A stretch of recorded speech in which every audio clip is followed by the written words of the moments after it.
Let's learn how to see Instagram messages without being seen. If you want people not to see when you read their message, but don't know how to turn it on, you don't need to struggle anymore. After watching this video, you'll know how to do it. The first thing you need to do is check if your Instagram is updated. You'll do this by going to the App Store.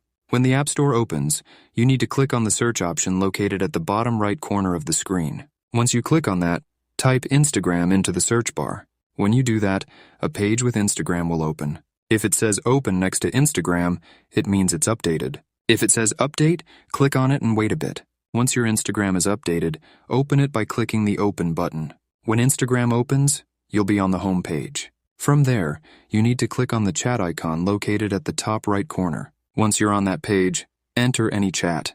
After entering the chat, click on the name of the person you are chatting with. After clicking on their name, a page with more options will open. On that page, you need to click on the Privacy and Safety option, which has a lock icon next to it. When you click on that option, a page with several options will open. On that page, you'll see the Read Receipts option located below the text, Who can see your activity?